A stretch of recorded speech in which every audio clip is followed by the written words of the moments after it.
Now for global business updates, Rotus Oddiri joins us. Good morning, Rotus. Good morning, Doctor. Good morning, Rafai. Good morning, Aya. Good morning, everybody out there, all our viewers. Lots to get into. Let's quickly start with China. Optimistic rebound in trade data for China for the months of January and February. They combine them because of that lunar holiday, which kind of distorts things a bit. So the customs data, they've lumped it together. So you'll see China's exports, I mean, that is a gargantuan number for 2 months. 7% increase, $528 billion in exports. Imports also climbing as well for China to the tune of about 3.5% increase year on year. China's trade surplus for that period, 125 billion. You remember this time last year, China, of course, imports had declined, exports had declined. They were still dealing with the reopening from COVID lockdowns. So amidst everything that's been, all the challenges China has been looking at, this kind of suggests that maybe things could be on the up and up, but the challenges still remain for China. We move to the Houthis, an attack in the Red Sea on a vessel.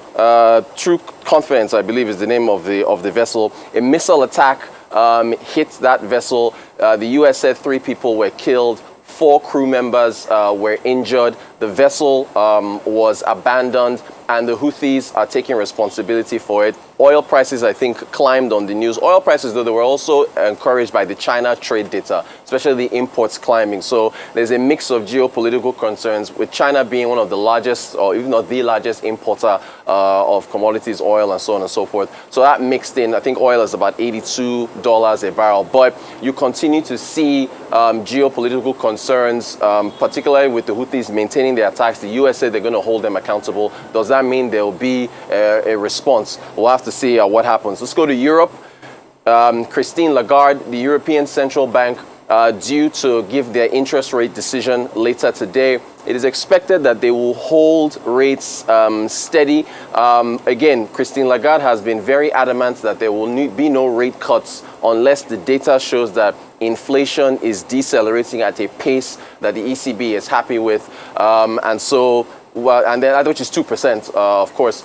So we'll see what happens later on this afternoon, and we'll give an update. But the markets are expecting that there will be a hold with the European Central Bank later today. We move on to the OpenAI. OpenAI and Elon Musk have been going back and forth with respect to this lawsuit that Elon Musk put out, last week or so. Now, in that lawsuit, Elon Musk did say that OpenAI had become a de facto subsidiary of Microsoft, saying that they've abandoned the humanitarian outlook that they had, or mission statement that they initially had, and that they essentially now were a for-profit company, which goes against the arrangements that they had initially made.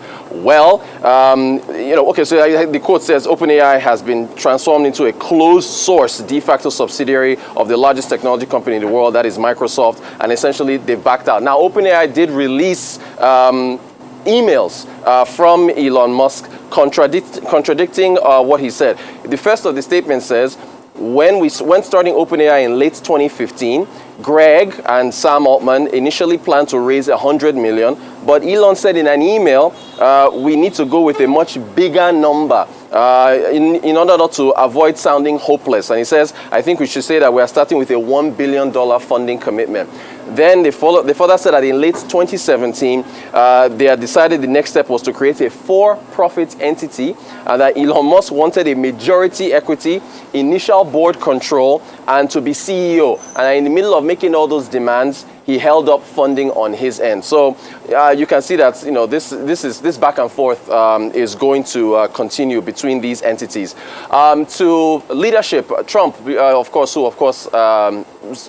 didn't quite sweep Super Tuesday. I think he lost Vermont, but Nikki Haley has dropped out, as we all know. She dropped out yesterday. So it's just Trump and Biden. Trump now is challenging Biden to a debate. He says he'll debate him anywhere, anytime, which is very interesting considering that during the primaries, he refused to debate anyone. He said he didn't want to waste his time with them, and so he wants to debate Biden. So the Biden campaign saying that, well, he's just trying to appeal outside his MAGA base and he's desperate for attention. Anyway, we'll see what happens. More crucially for Joe Biden, today is his State of the Union address, and he has a lot of milestones to hit. As you know, Biden is behind in the polls to Trump. They say he has not been communicating his achievements. The fact that, because of COVID, Trump lost a lot of jobs under his administration during his time. Biden has gained a lot of jobs. The Inflation Reduction Act, the CHIPS Act, all the things he is trying to do, inflation coming down. They say Biden really has to hit some high notes tonight because he has the bully pulpit and the ability to speak to the nation. So we'll see what happens with that State of the Union address and, of course, bring excerpts from it. To Africa, Egypt, again, in the headlines, they've done what the IMF has asked, the IMF that a lot of people like to unfairly demonize.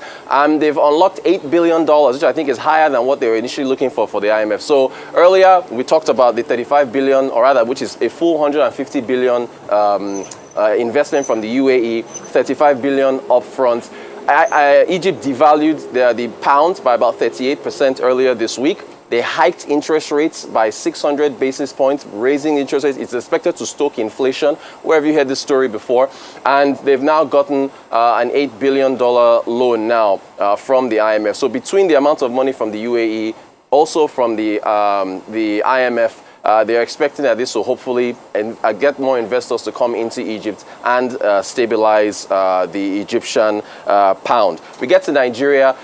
You already touched on this. I don't really need to add more. You've talked on the 27 billion losses in generation capacity for the GENCOs. So, you already touched on that news. Look, the power sector, I'm glad that, Arise News and our sister, publishing arm, This Day newspaper, have been pushing the narrative here and making power a topic that has gotten the attention of government. Minister Adelabu, Power Minister, he put out a tweet lamenting the issues in power, saying he has summoned the heads of the TCN, he summoned the discos.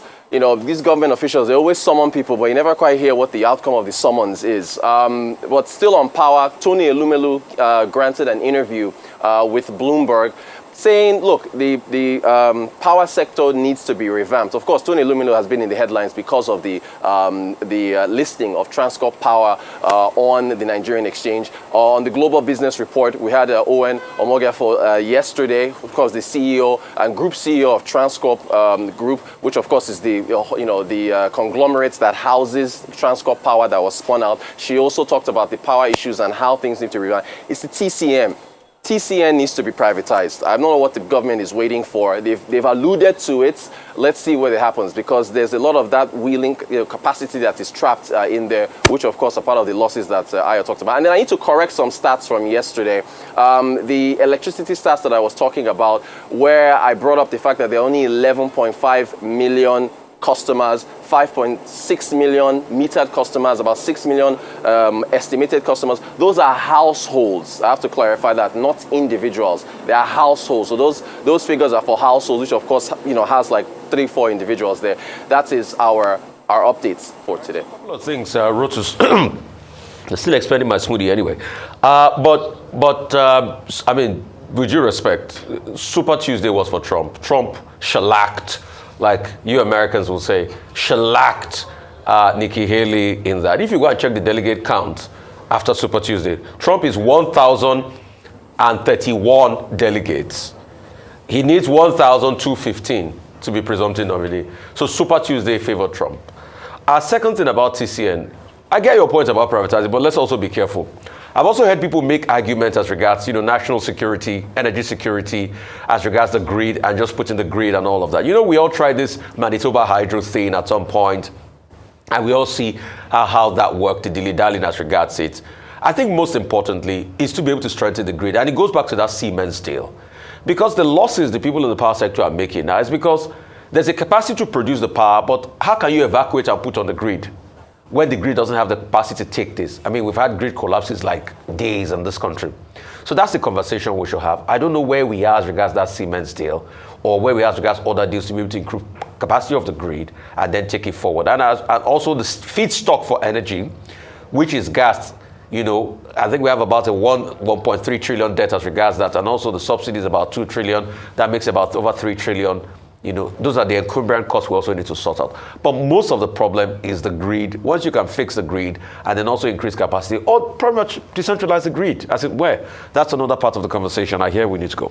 Right, so OpenAI and Elon Musk. And interesting, I wonder how what is now looking like a battle between both camps will look like at the end of the day. But what it seems like, according to the co-founders of OpenAI, is that after Elon Musk left the board of the company in 2018, a year later, Microsoft was was announced as the biggest investor in its for-profit arm. And of course, this has rubbed Elon Musk the wrong way. And he's gone to court saying that, they've lost the essence of why they started in the first place. No, it wasn't meant to be for profit. It was meant to be for the good of humanity. But now, they've now revealed that he actually was pushing for a for-profit arm. So it just shows at the end of the day when it comes to business, it's about interests. And so it's not altruistic. So when he came out with the lawsuit, it looked like, Elon Musk was trying to, really preserve AI and ensure that people were protected. But actually, it isn't so. So I'd love to see what would be revealed if Elon Musk could have a response or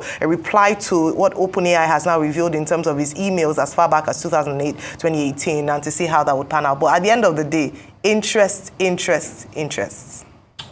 Let me talk about the State of the Union address by President Biden. The American presidents have been given State of the Union address since 1790. At that time, with George Washington, it was called the President's Annual Message. And it's a constitutional matter for you to come. The American Constitution says from time to time, the President shall come and, talk to the Congress. Now, that's exactly what it is. And I'm hoping that we'll be able to emulate that example and also put something like that in our own Constitution, so that it will be compulsory for the President of Nigeria to go to the National Assembly and give a proper account before the representatives of the people. Now, this is Biden's third, the first, since he declared interest in a re-election. But what is he going to say? He's going to take credit for, developments in the economy. He's going to talk about the future of U.S. democracy. He's going to push for more funding support for Ukraine. He's going, of course, to attack Trump and his supporters, and present them as a threat to democracy. Usually, guests are invited. This year, they've invited the wife of Alexei Navalny, Yulia Navalnaya, but she declined. The wife of the Ukrainian president was also invited, but she also declined for reasons that we do not know. That I do not really know. And then, of course, as for power generation, in 2019, there was a presidential power initiative under the Buhari administration. When President Tinubu got to office, it was at the G20 Compact Africa Conference, where he met with Olaf Scholz. And he told Chancellor Olaf Scholz that he's going to make the Siemens deal a priority.